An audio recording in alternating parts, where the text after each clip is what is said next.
This is George Nader starring in another adventure of Shannon.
You've wrecked 2 cars in the last 6 months. You aren't going to drive again until you get some sense. Oh, I didn't see you come in. This is my daughter, Laurie. This is Joe Shannon of Transport Bonding and Surety. How do you do? Now, run along, baby, and quit pouting. That kid. Can't even talk to her. Well, what did you find out? The cars are missing. The driver's dead. Those cars were already sold by my Riverside dealer. I don't have replacements, and the next shipment isn't due in Pedro for 30 days. Borrow some from one of your other dealers. I've already tried. Everyone except Rex Calder. They say they need them themselves. We'll find the cars for you somehow. Now, about this robbery. Somebody knew the exact time that carryall was going to pass. Someone in this office? Look, I have 63 employees. Any one of them could have known. You keep the personnel file? Yes. Laurie does in her office. But most of the boys have been with me for a long time. It won't hurt to look.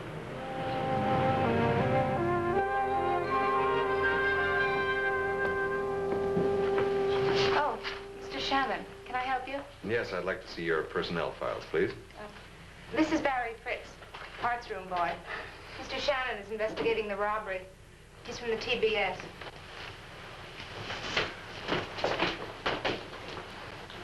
Oh, what's wrong with him? He's bashful. Here are the cards. Thank you. You don't think any of our people had anything to do with the robbery, do you? In this business, you never know.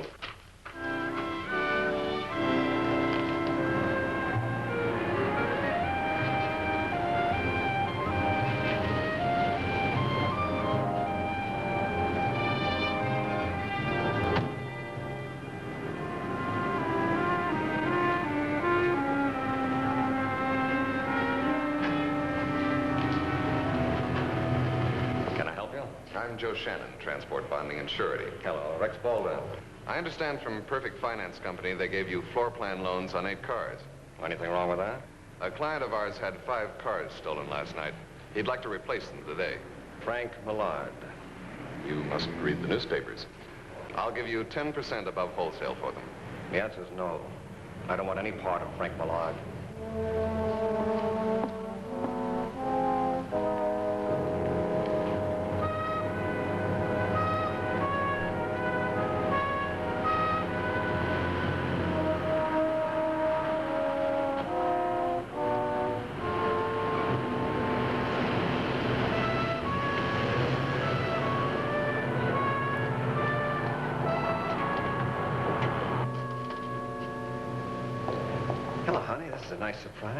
What was Joe Shannon doing here?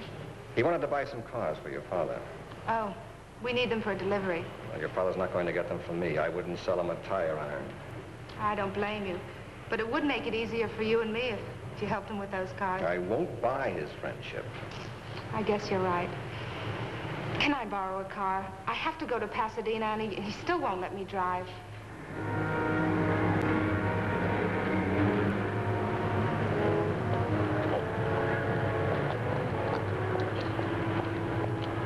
Oh, it's so beautiful. I love them. You're a funny kid. I believe you think they're alive.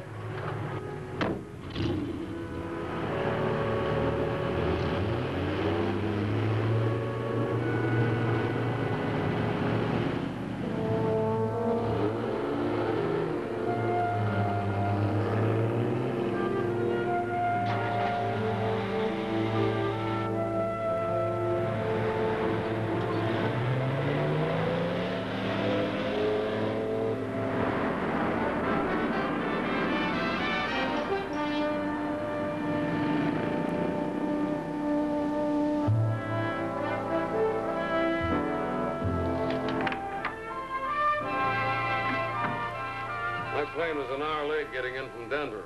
Anything new since I talked to you this morning? Well, we found Millard 5 cars to deliver to Riverside. I checked his personnel cards. Not much there. Somebody tipped off the thieves. They had the spot all planned. Well, you can't tell much from a personnel card. No, I have a hunch these guys aren't pros. If a pro wanted to steal a sports car, he'd find one parked somewhere, use a jump wire around the switch, and just drive it away. Unless they wanted new cars. Yeah, that's the point. A new car isn't the best merchandise for a thief to get rid of. He either has to sell it as a used car, otherwise there are too many questions, or he sells it to a fence, and either way he gets robbed. You're right on that. And the murder. Ordinary car thieves don't go in for murder. It's the big rap if they're caught, and somehow they don't like the big rap. But Joe, you don't have any real lead. No, but I've been checking Barry Fritz. He's the parts boy over at Millard's. Apparently he's clean. He's never been in any trouble. He lives with his mother. But there's something strange about him. What? Well, when he learned I was investigating the robbery, he beat it as if the floor had turned hot. He's scared of something. You mean a kid pull a job like this? No, he didn't pull it. But he may be the finger man. I'm going back to Millard's.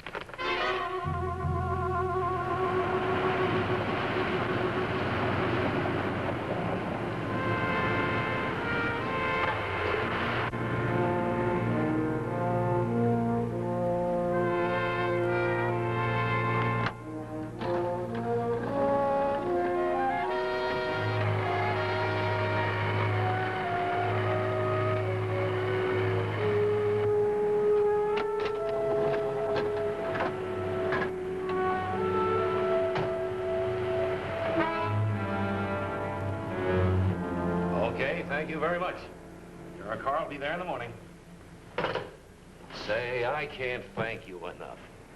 Your boys turned up 5 new cars. I just phoned Saxon and Riverside that they'd be out there in the morning. Well, good. So you, couldn't get any cars out of Calder, huh? Well, I warned you. He's a bum. Why Laurie can't see it. Girls who are